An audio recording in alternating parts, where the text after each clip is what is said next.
उधर निशा का चिड़चिड़ापन बढ़ता जा रहा था। बेमन से वह घर के कामों में सास का हाथ बटाती, सबके साथ उदासीन सा व्यवहार करती। उसके अंदर की सुघड़ गृहिणी और बेहतरीन कुक मानो खोसे गए थे। बस किसी तरह दिन काट रही थी। सास उसे कई बार कह चुकी थी कि राजीव को मुगलई दाल मखनी और मिस्सी रोटी बहुत पसंद है, उसके लिए बना दे, मगर वह टाल देती। 6 महीने बीत गए। राजीव अपने वादे पर खरा उतरा था। उसने भूलकर भी कभी निशा के करीब आने की कोशिश नहीं की, और न ही कभी निशा को जताया कि उसे कोई शिकायत है। इसके विपरीत वह हमेशा निशा को खुश रखने की कोशिश करता। एक समर्पित पति की तरह अक्सर ही निशा को कभी मूवी, कभी रेस्टोरेंट, तो कभी मंदिर ले जाता। उसकी छोटी से छोटी जरूरतों का ध्यान रखता। इन्हीं दिनों उषा ने एक बेटे को जन्म दिया। उषा की सास की तबीयत इन दिनों कुछ ठीक नहीं थी। जच्चा बच्चा के साथ साथ घर की समुचित देखरेख करने का सवाल भी सामने खड़ा हो गया। इस स्थिति का जैसे ही निशा को पता चला, उसने 10 से 15 दिन उषा के घर रहकर उसकी गृहस्थी में हाथ बटाने का प्रस्ताव रखा। राजीव और उसकी मम्मी ने भी सहर्ष स्वीकृति दे दी। निशा उषा के घर चली गई। उन्हीं दिनों रामनिवास का अपने भाइयों के साथ चल रहा बंटवारे का मुकदमा जिरह की स्टेज पर आ गया। यदि रामनिवास मुकदमा जीत जाते तो लगभग 15 करोड़ की संपत्ति उनके हिस्से में आ जाती। दोनों बाप बेटे रोज कचहरी जाते, घंटों वकीलों संग माथा मारते। आखिरकार जिरह पूरी हुई। 3 दिन बाद फैसला सुनाने की तिथि निश्चित की गई। जिस दिन जिरह पूरी हुई उसी रात राजीव के मामा को, जो मेरठ में रहते थे, अचानक दिल का दौरा पड़ा और वो चल बसे। रामनिवास और उनकी पत्नी को मेरठ जाना पड़ गया, जहां एक हफ्ता लग जाना मामूली बात थी। निशा अपनी बहन के घर और माता पिता मेरठ। राजीव घर में अकेला रह गया। उधर निशा ने उषा की गृहस्थी बखूबी संभाल ली। उसने बड़ी लगन से उषा और उसकी सास की समुचित देखभाल की, घर का ध्यान रखा। यहाँ रहने के दौरान अजय के शानदार व्यक्तित्व का जादू और इनकी शानो शौकत उषा के सर चढ़कर बोलने लगी थी। वह अक्सर अपनी ससुराल और उषा के ससुराल की तुलना किया करती, राजीव और अजय की तुलना किया करती, और मन ही मन अपनी किस्मत पर कुदती रहती। घर के कामों के अलावा जब भी समय मिलता, वह और अजय खूब हंसी मजाक किया करते, ताश खेला करते, टीवी देखते। उसे यहाँ आए 5वां दिन था। निशा ने सबको खाना खिलाया। उषा और उसकी सास को अलग अलग आहार बना कर दिया, दवाएं दी। सारा काम निपटाकर अपने कमरे में, जो कि उषा के बेडरूम के बगल में था, सोने चली गई। पलंग पर लेटते ही उसे नींद आ गई। थोड़ी देर बाद अचानक उसे अपने बदन पर किसी के स्पर्श का एहसास हुआ, तो उसकी नींद खुल गई।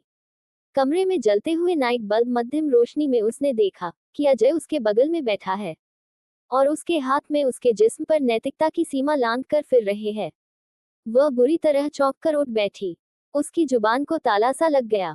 कुछ समझ नहीं पा रही थी कि क्या बोले। उसकी चुप्पी का अजय ने कुछ और ही मतलब समझा। उसका हौसला और बढ़ गया।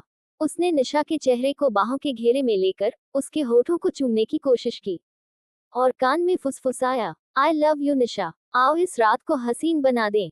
अजय के कुत्सित इरादों को भांपते ही निशा जैसे सदमे की हालत से बाहर निकली।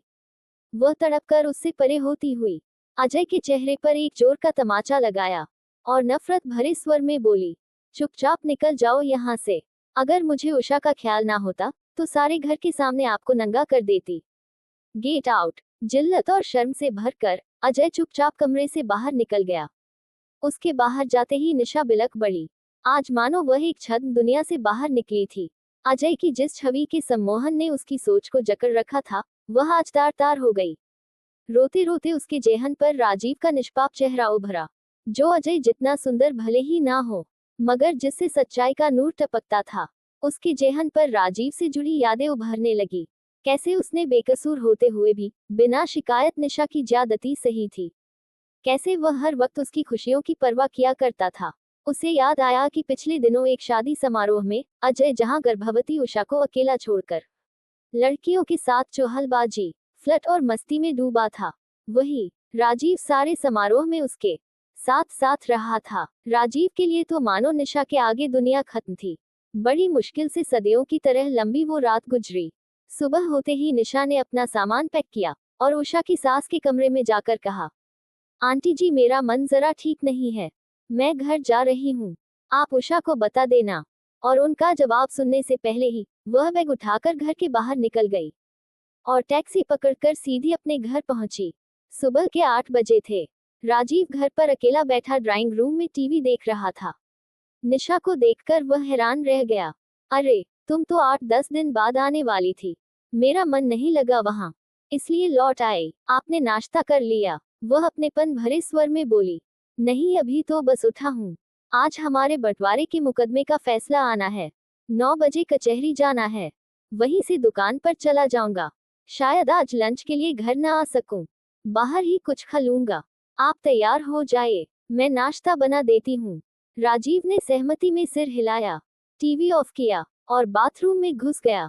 ड्राइंग रूम में अकेली खड़ी निशा ने सारे घर पर निगाह दौड़ाई। आज घर का जर्रा जर्रा उसे अपना स्वागत करता महसूस हो रहा था। उसने एक ठंडी सांस ली और किचन में घुस गई थी। राजीव के नहा धोकर तैयार होने तक निशा ने सैंडविच और चाय बना ली और उसे सर्व कर दिया। जब तक वह नाश्ता करके उठता, निशा ने फटाफट गोभी के 2 पराठे और आम का मीठा अचार एक टिफिन में पैक कर दिया। राजीव अपना बैग लेकर घर से निकलने को हुआ तो वह फटाफट टिफिन लेकर आए और उसे थमा दिया और अधिकारपूर्ण भाव से बोली, बाहर का खाने की कोई जरूरत नहीं। ये गोभी के पराठे पैक कर दिए हैं, लंच में खा लेना। निशा के बदले बदले अंदाज राजीव को भी महसूस हो रहे थे। जरूर ये उसका वहम है, उसने मन ही मन सोचा। फिर भी मन में एक अजीब से हर्ष का अनुभव करता उसने टिफिन बैग में रखा और विदा हो गया। पीछे घर में निशा अकेली रह गई। उसने चारों ओर निगाहें दौड़ाई। गृहिणी की उपस्थिति के अभाव में घर अपेक्षानुरूप बिखरा पड़ा था। उसमें साड़ी का पल्लू कमर में खोंसा और मनोयोग से घर को व्यवस्थित करने में जुट गई। शाम तक वह लगी रही। इस दौरान उसने अपना सारा हुनर इस्तेमाल कर लिया और शाम होते होते जो घर सुबह कबूतर खाना हो रहा था, वह एक सुव्यवस्थित आशियाना बन गया। शाम के 5 बज गए। वह थक गई थी, मगर अभी उसे कुछ और करना था। उसने आधे घंटे आराम करके अपनी थकान मिटाई, फिर उठी और नहा धोकर फ्रेश हुई। उसने घड़ी पर निगाह दौड़ाई। 7 बजने को थे। 8 बजे राजीव का आना अपेक्षित था। कुछ याद करके उसके चेहरे पर एक मीठी मुस्कान तैर गई।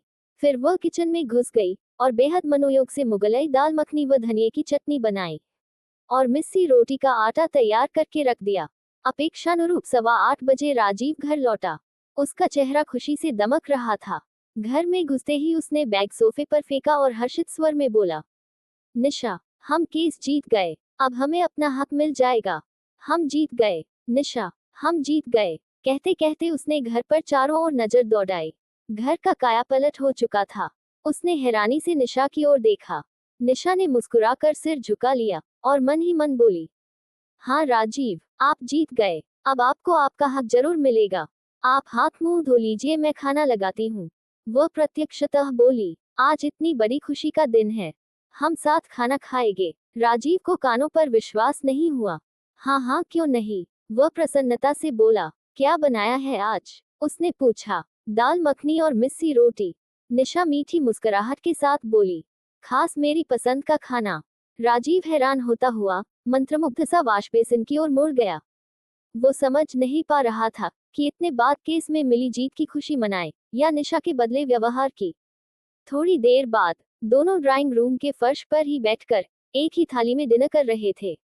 खाना इतना जायकेदार बना था कि राजीव उंगलियां चाटता रह गया था। आज खाने के जायके में एक मंजे हुए कुक के हुनर के साथ साथ अपनी प्रियतमा के मनोहार का तड़का भी साथ था। अजय की आत्मा तक तृप्त हो गई। खाने के बाद निशा ने बर्तन वगैरह हटाए और फिर अजय से बड़े मनोहार भरे स्वर में बोली, मेरा आइसक्रीम खाने का बड़ा दिल कर रहा है। आप क्वालिटी बूथ से कसाटा का पैक मेरे लिए ला दोगे प्लीज? अरे इतनी सी बात, राजीव प्रसन्नता से बोला। उसके लिए यही बहुत था कि निशा ने उसे किसी काम के लिए बोला था। देखो, इस समय तो आइसक्रीम जनकपुरी मोड़ पर ही मिलेगी। आने जाने में कोई आधा घंटा लग जाएगा। तब तक तुम टीवी देखो, मैं आइसक्रीम लेकर आता हूँ। कहकर राजीव ने कार की चाबी उठाई और फ्लैट से बाहर निकल गया। यही तो निशा चाहती थी। उसके जाते ही निशा अपने कमरे में गई, अलमारी खोली और अपनी शादी का जोड़ा निकाल लिया। आज उसे फिर से दुल्हन बनना था। वह खुद का श्रृंगार करने में लग गई। आधे घंटे बाद दुल्हन के जोड़े में सजी उसने अपना रूप आईने में देखा तो अपने हुस्न के जलाल को देखकर खुद ही शर्मा गई। फिर वह उसी पोज में बेड पर बैठ गई जैसे अपनी सुहागरात के समय बैठी थी। और गृहिणी की तरह अपने पति की प्रतीक्षा करने लगी। उसका रोम रोम आज राजीव के प्रति समर्पण के भाव में सुलग रहा था। तभी उसे बाहर से राजीव की आवाज सुनाई दी। निशा, निशा, अरे भाई कहाँ हो? आवाज लगाता हुआ वह बेडरूम में आया। वहां का नजारा देखते ही थमक कर खड़ा हो गया। उसे अपनी आंखों पर विश्वास नहीं हो रहा था। उसे लगा कि वह कोई सपना देख रहा है। दुल्हन की तरह सजा कमरा और दुल्हन के जोड़े में सजी निशा। सारा मंजर अपनी कहानी खुद कर रहा था। पलंग पर बैठी निशा का रूप अप्सराओं को मात कर रहा था। निशा धीरे से उठी और उसके पास चल कर आई। उसने अजय के हाथों से आइसक्रीम का पैकेट लेकर टेबल पर रख दिया और नजरें नीची किए हुए बोली, मेरे गुनाह की जो सजा आप दोगे मुझे मंजूर है, मगर अपने दिल से मुझे कभी मत निकालना। कहते हुए उसकी कमल जैसी आंखों से दो मोती निकलकर उसके गालों पर लुढ़क आए। राजीव कंपित स्वर में बोला, निशा, मैं कहीं सपना तो नहीं देख रहा, तुमने मुझे स्वीकार कर लिया। निशा ने अपनी गोरी बाहें राजीव के गर्दन के गिर्द लपेट दी और भावविह्वल स्वर में बोली, मुझ जैसी बद दिमाग लड़की को आपने स्वीकार किया, कभी नफरत की नजर से देखा तक नहीं। ये तो मेरा सौभाग्य है राजीव, मैं आप जैसे देवता पुरुष के काबिल कहाँ हूँ। राजीव ने आतुर भाव से उसे बाहों में भर लिया। निशा लता की तरह उससे लिपट गई। वक्त जैसे थम गया। कितनी ही देर दोनों यूं ही आलिंगन बंध खड़े रहे। फिर निशा ने राजीव के कानों में प्यार भरे स्वप्निल स्वर के साथ कहा, उषा को बेटा हो गया, अब हम भी मम्मी पापा बनेंगे।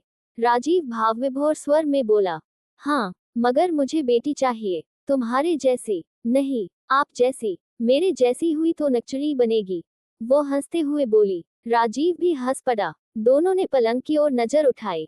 निशा ने शर्माकर सिर झुका लिया। राजीव ने उसे अपनी बलिष्ठ बाहों में उठाया और पलंग की ओर बढ़ चला। सड़क पार कहीं दूर लाउडस्पीकर पर गाना बज रहा था, दो सितारों का जमीन पर है मिलन, आज की रात। आइसक्रीम उपेक्षित सी पड़ी, पिघलती रही, आज उनकी सुहागरात थी।